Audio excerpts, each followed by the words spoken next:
Hello, this is Malaya and welcome to All This Bliss. Today I have with me my brother and longtime friend Ahveetsoor. Ahveetsoor is here today because there is a crisis in our community. A crisis that knows no boundaries. I have been doing everything that I can to let people know that there is a crisis in our community, and not only should the world know about what is happening, but the people in the community themselves, whether you are an actual member, partaking an active member, or whether you are in the United States or living in Israel outside of the community, you're still being affected by the gross things that are taking place.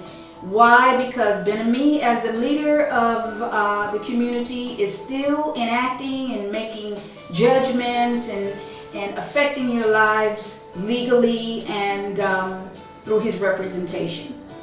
Today, my brother is here, and basically we just had a situation where with Ben ICL, and many people felt as though, well, Ben ICL is no angel and maybe he doesn't have a right to state his case. I don't agree.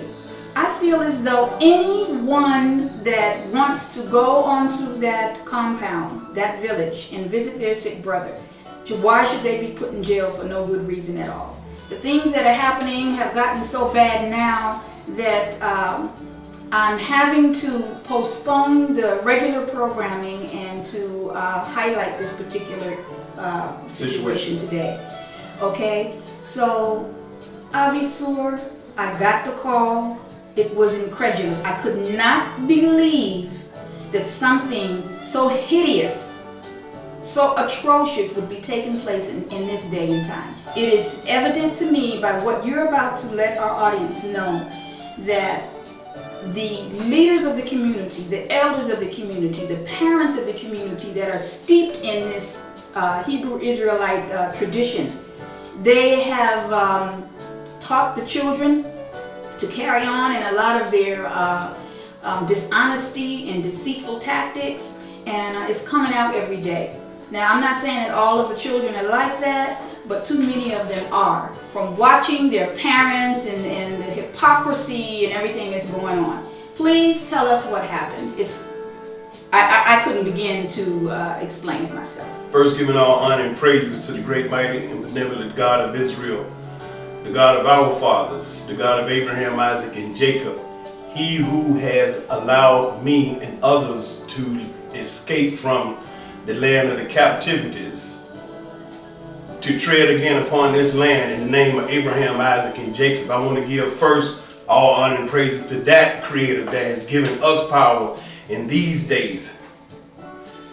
What we're talking about is a situation that took place 4.5 days in the community concerning my daughter. I have 6 children, 3 boys and 3 girls. I have a daughter that's 17 years old. She's a good girl. She goes out, she comes back when I tell her to, because once she was late and I shut her down for a season, and so she's always diligent in getting home on time. Now, her name is Nodelia. Nodelia is a beautiful child. She's always happy, she's always laughing. Everybody loves her. Israelis, she interacts with the Israelis good, she interacts with the Yeladim good, and the Yeladim are children, she interacts with the children good. Her grades is excellent, her teachers love her. Anything take place with Nodelia, the teacher is calling my phone. They have my personal cell phone, the principal of the school. Anything take place with Nodelia, they're calling me. Now, Nodelia is 17 years old. She's a child. We all have been children before. And children, they are mischief. They'll try things. They're young. They're growing up. And life is not really, serious to them because they stand in the house with their parents, those that are. And so everything is not necessarily serious to them. So it's fun and games. Nevertheless, my baby girl, she's at a point now at 17. She's very intelligent, very smart. She like to go out and do things and be in the know and be in the happiness. And that's understandable. I was the same way. Well, this situation that took place, I want to inform all of you all that's listening. It took place in a place that is called the Village of Peace. It took place in a community that was established 40 years ago. We left America because we saw the wickedness and the degradation and the evil things that were taking place in America 40 years ago. And so a lot of us left America because we saw, and then we believed that the reason we coming here was to establish a community that would be null and void of rapists, homosexuals, perverts, thieves, robbers, liars, cheaters, con men, weak men, cowards. We came here to establish a community that was void of those people because we wanted to live according to the instructions and the spirit of the God of Israel. We went into those scriptures in the English Bible, and then we went into the Hebrew Bible, and we saw this is the life that we want to live. And this is the land that we believe that we could establish that type of life. So we came here for that reason. Never in our wildest imagination that we ever would dream 40 years later we would have homosexual, we would have perverts, we would have molesters, we would have liars and cheaters and thieves and cowards that would not stand for that we said that we came here for. And so what I want to share with you tonight is a situation that took place just 4.5 days ago with my child, so that you would know and you run and tell everybody it is not like that in Dimona. Last Wednesday night, Nodelia, she asked me, Abba means father. She said, Father, what time do you want me to come home? I asked her, do you have school tomorrow? She said, no. I said, okay, 11:30. On the school night, most of the time she don't go out, or she's in like 9 to 9:30. So I said, okay, no school, 11:30. Where are you going? She said, to the Kifa. The Kifa is the village. They call it the Village of Peace. I call it the haunted house. And so Nodelia went over to the haunted house to see some friends. The reason why I'm so adamant on her getting back at 11:30 because I know the people that she's in the midst of. Some things you learn with the lesson. Other things you learn with the experience. You can teach children all that you want, but there are times where it's got to be an experience that make them clear. And as parents, we worry about the experience because some experience you don't live through. That's right.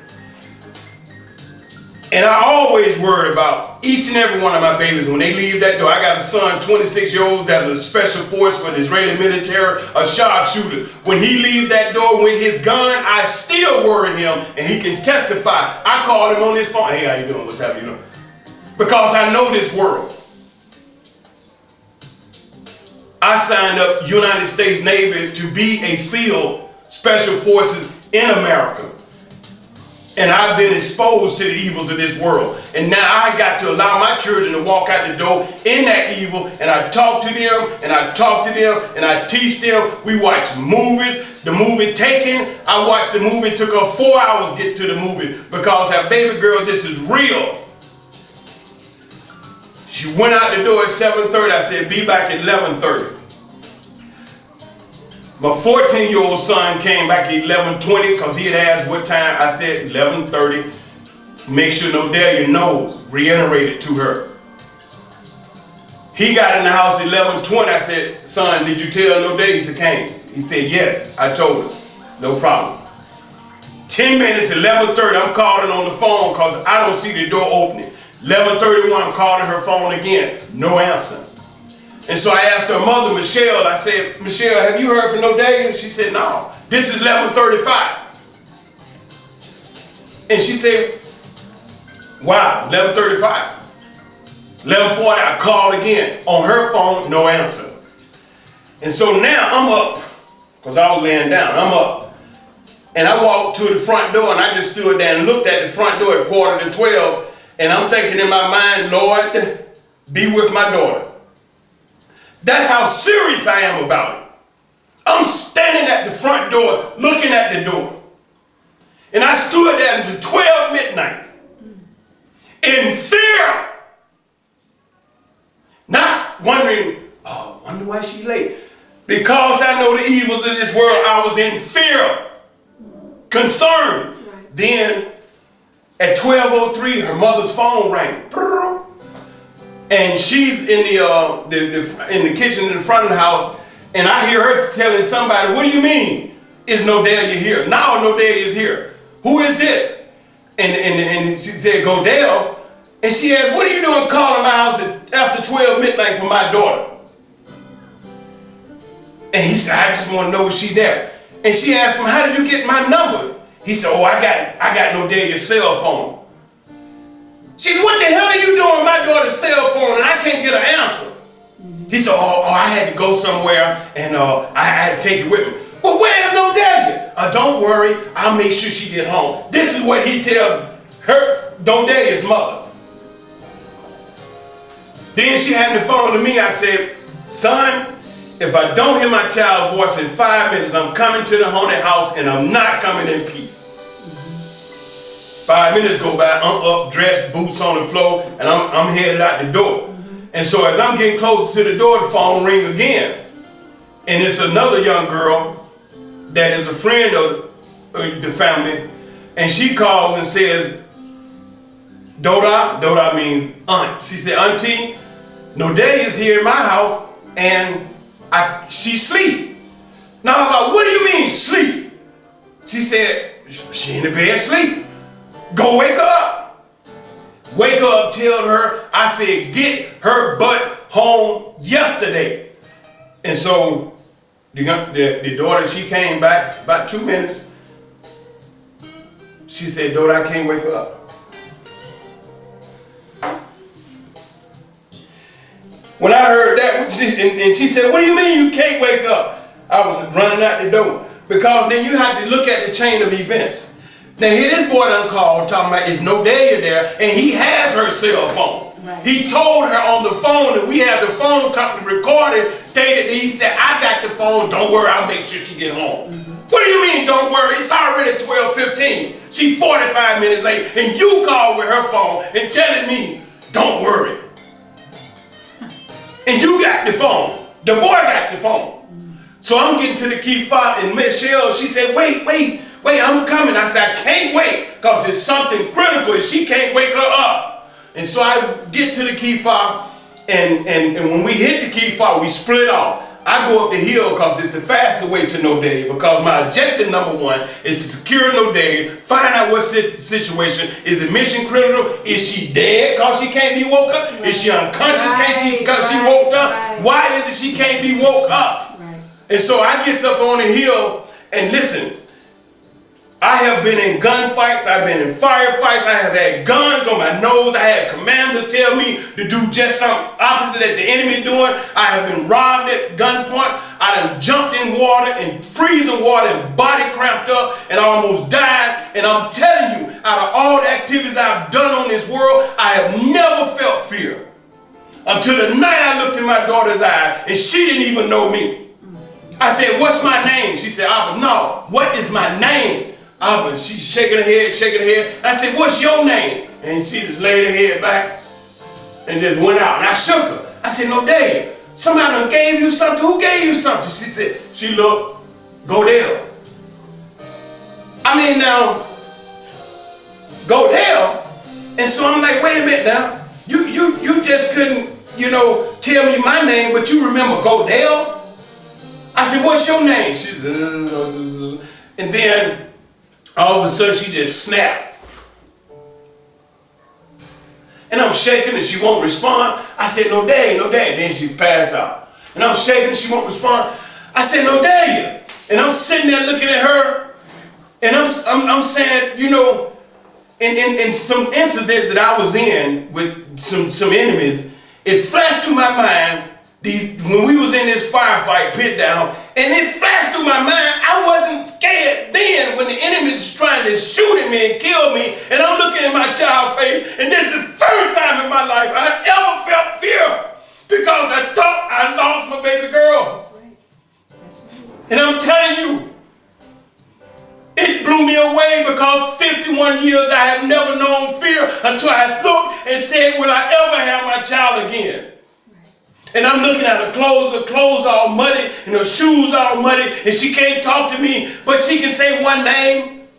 What is this? And then I get myself together and I tell the sister that was there, make sure she don't leave the room. And at that point, it's time to go to war. Now the boy done called me, say he got a phone, won't tell me where she at. Don't worry, I'll make sure she get home. And he got a cell phone. Why you got my child's cell phone? And where's my baby? She laid up on the hill, damn near dead.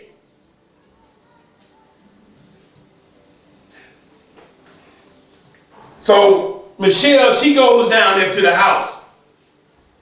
Now, this is a different situation. Because my wife was #1 model for a long time. She always happy, always friendly, always jazzy. They call her cool breeze, sweet as she can be. Sister, beautiful sister. She the type sister that, listen, when she makes the meal, she still to this day feel that the man should get the bigger plate and the children should get the plate accordingly to their ages and size. And she to this day still will not raise up on her brother. And she told me that it don't feel that it's right for a sister to raise up on her brother. But this night it was a mad mother. I know. I ain't even know my wife. Who is this woman running through the Kifa cussing? She was a mad mother. Mother on a mission. And I didn't even know her. She went up there to this man's house by herself. A woman. Grown man, family in the house, and they wouldn't even open the door. She said, I knocked on the door, no answer. She said, I knocked on the windows, no answer. She said, I went to the back of the house, and then no answer. And then finally, she said, I knocked on his father's door, and he finally said, who is that knocking on my door? And she said, it's me. Get your ass out here. And when he looked out the window, he saw a sister in a tracksuit, a bald-head, mean mother. And he wouldn't even open the door. And she had to talk to her, and he opened the door, and she said, what's going on? Why your son got my phone? What are y'all doing? And then he said, she said, give me the phone. So he goes and get the phone and come back with the phone and say, well, I smell this breath. Ain't no alcohol on this breath. What alcohol got to do with anything? I didn't ask you to do that. And so the cell phone is in this man's house. My daughter's cell phone is in this man's house. And he has the phone to Nodale's mother, Michelle. But they want to say they weren't together. You see, they got the lies going, saying that she left the phone and he went to give it to her. Well, if you went to give it to her, if you was trying to give her the phone, all you had to do was say, Doda, I got Nodale's phone. I don't know where she at. When she need the phone, let her know, go there, I got the phone. That's if you want to give her the phone. Then, she told him, God forbid, if Ahveetsoor come down here. But Ahveetsoor was on the way. And I wasn't damn coming in with no conversation. Because my child up here damn near dead. And you think I'm coming down here with a conversation? Right. You think I got something to talk about? Right. Exactly. I got to the door, and the door was locked. So I beat on the door, and everybody in the haunted house, the village they called the haunted house, heard that knock. You cannot tell me y'all was asleep. Because jokers would start coming out their house, and I beat on the door, and it wouldn't open, and they never answered. I beat, and the house would vibrate, and then finally somebody said, Mize, who is that? I said, it's Ahveetsoor. Open the door. And they got quiet, and I busted the door open, went down the hall, they heard my boots coming down the hall. I said, where's Godale? And somebody hollered, he back here. And I went back there, and there's his father standing here, one of his brothers, and he's back there in the back. And I said, go there. He comes out. I said, well, I ask you one question, and I need the right answer. What did you give my daughter? He said, I didn't give her nothing. I went to wailing on his ass. Right there in his house, in front of his father. And it's because of the fact that these men are cowards, they never seen anybody react like this. His father didn't even move. He was in shock and awe. He was dazed to see this big 300-pound weightlifting mean brother, mean dad, mad as hell dad, wearing his son ass out in his eye. It took him a minute to get himself together. And finally, when he get himself together, he jumps on me. And then I had to deal with it. Yeah. I had to deal with him, and I dealt with him. And then I got back on the son, and I'm in here, and I'm thinking about my daughter and what you done did, and y'all got her cell phone, and you won't tell me nothing. So yes, I began to work on their ass. You damn right. Up in their house. And then gonna tell me, oh, you should have did that. You need to apologize. Let me say something about that. You see, because the devil always want to damper the power of the righteous. Right. You see, and so after that, his father jumps on me twice. I had to lay down the law. I get him up off him. I get back on the son. The father came again. I had to deal with him, threw him up on the wall, got back on the boy. And then when I got back on him, his father, he got right in the way just enough to let that little joker run out the door. And so he ran out the door, and by then, Nava came round from the back. I'm sorry, I have to laugh. Nava came from the back and caught him at the front door, running out the door. Woo! And he spun around and got off her and ran, and she ran him out of the key fob. Where's your security? Where's your strong men? This is a woman. None of them was out there. And then one fool riding in the truck from back work discussing it. See, they don't know how I know information. See, they don't know what I've been. The guys was riding in the truck discussing the incident, and you said, oh, that was prophetic restraint. Security didn't get involved because they were exercising prophetic restraint. He ain't nobody scared of him. Ain't nobody scared of him. Prophetic restraint, that was a prophetic ass whooping that the time is now. That's what happened.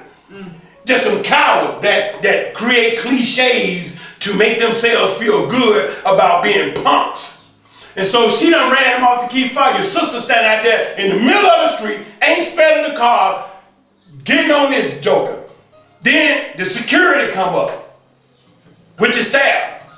Oh, you can't do that. You can't. What are you doing out here? And I see the staff. I think in my mind, I need that staff. The staff is the stick that security carries, supposed to be for protection and everything. So this is security of the key fob. He comes up in my face. You can't do that. And I ain't hear that. I'm looking at my wife down there, and I see this staff. I need that staff. So I take the staff, but I take the staff out of his hand so fast, he didn't even know I had his staff. Whoa. Now this is security. I'm on point. I'm going to point 7-man crew, and I'm going to let the enemy take my weapon. Don't even need to go back to camp, because my men will put me down. And he's standing there without his weapon. I got his weapon out there, using on this boy.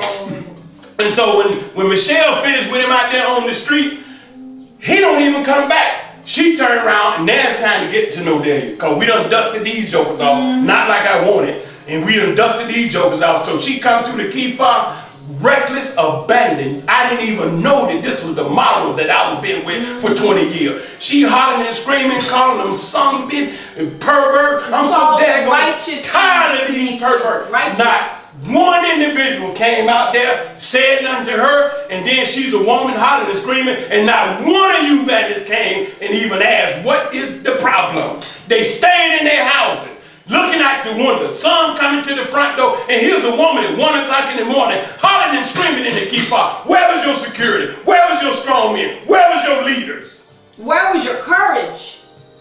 Courage? Do they know what that word means? I don't think so. And so we went and got our daughter, and her situation is that she went into a shiver. She said, I'm freezing. She said, I'm cold. I'm cold. And she started, I'm like so freaking helpless. Right. And don't know what she got. What's going on? All I could do was hold in my arm. And so the sister brought us a blanket because she said I'm cold. Sister brought us a blanket, and I wrapped up in the blanket, and I held her, and then Michelle had the other side, and she was walking. We walked her down, and I called the police. I called the ambulance. I called the border patrol. I called the cavalry. Get down here. I need you. You see, when Ben Asel came, they called the police. That's right. They didn't call the police. I called the police. Get down here, because I'm the kind of guy who whoop your ass, and I will open the jail cell and lock myself up in there. Done it before. Been there, done that. Okay. So anyway, we get her down there to the spot, and I told them to meet us. The police came, And Godell and his father, Shariel, didn't even come out the house until the police told him to come. So Shariel, he comes out slow, you know. He sit down. And then the police, okay, well, where's Godell at? Where's the boy? They said, he comes out and show you the fear. You see, cowards are really chumps. His father's sitting right over there. I'm sitting over here next to my daughter. That boy did not even sit next to his own father. He went and stood behind the police. When he came down there and saw me sitting there, I eyed him down, and he looked at me, and he went around past his own father and stood behind the police. Because he knew then it wasn't no protection here. Because what had just happened in the house, he said, oh no, no. And then they began to lie right there. And see, no day she was coming in and out, and she was talking, you know, to the officer, but it was all, you know, crazy. And so when I'm thinking now, when that walk got her up and she got to moving and that air hit her, and maybe she just is cycling through her liver and coming to her kidneys, and maybe hopefully she about to come back, but she still was just all shrapnel. And you ask her a question, it was just all discombobulated, you know. But then she would hit certain thing and it be in and out, and you know. And then she remembered the police name, and so she told me it wasn't. And so Shariel, he sat there, and the police asked who did it, and she said Godell. He said no, it wasn't Godell. It was Yvneil. Yvneil's another brother, son that was not even there, nowhere on the key fought. They ain't been there, lived in the village. They ain't lived in a haunted house in a year. And this man done sit up and lied on another man's son that ain't not even there. And I look at it and I said, wasn't, you know, Yvneil? And the police, he just confused, because see, the devil, that's where the devil lie. You see, right now, a lot of the people confused, because they think Yvneil did. They think they lied and said that Godell was trying to give her phone back. Well, if that was the case, why you didn't just tell the mother when you had her on the phone? I got no day's cell phone, and you know, whenever she show up, you can have it. Nothing is adding up. Nothing add up. And so, you know, we get it in the emergency, the ambulance. And so the ambulance came. And we get in the ambulance, and they began to check her, and lo and behold, the technician discovered a real big, we used to call them passion mark, where you kiss on the neck when you having sex, and a hickey. And she was checking, and she looked on them bright, she said, whoa. I said, what? She said, look at that. She said, oh, she had sex. And I'm like, whoa. And they took pictures of it. And I said, well, can you check her? You know, maybe, wow. And we in a daze. Right. And so her friend, Eleanor, was off the village, she was out of the haunted house. She don't live over there. Way on the other side of the city, and she got a phone call, and that child came up out of her bed in the middle of the night. This is well after 1 in the morning. And her and her brother came over there, and the ambulance paramedics told us that nobody, only the parents can ride with us. That child jumped in that truck, and when I saw her face, I knew I couldn't tell her to get out. And she jumped up, and I'm going, because Eleanor is that one good friend. Yeah. And I explained to Nodelia, you know, later when she got clear, I said, baby girl, I know you say you want to graduate with your friend, but let your father tell you something. In 51 years of living on this planet and hundreds of years of experience, life has taught us you only really have one good friend that's loyal, that's there for you, that will tell you what you need to know, and that will protect you and keep you from all harm. That's a true blue friend. And we sitting in the hospital when I'm telling her this, and Eleanor was sitting there next to that bed holding her hand. And I said, you talking about your friends, how did you get this stuff? The guy that you thought was your friend, been knowing Godell since they were little bitty children. Done grew up, went to school together. They even took a trip to Poland together. And this guy she knew. And all of the things that we've tried in our lives as children, you understand, Most of the time you trying new stuff and you trying it with a friend. And never in your wildest imagination do you think a friend would give you something that land you in the hospital damn near dead. That's why she did it. And now they want to try to paint her a picture as she drank, she loose, she run around, she do that. Lies. All of them yellow demons. Listen, I can verify I done had at least 30 of the children come and tell me, we do that stuff ourselves, but that he gave her, we don't even do. It was the most potent form of that stuff. And they were so furious and mad, I had to calm them down out there in the shopping center. The Israeli was looking what's going on. They thought it was a fight about to break out.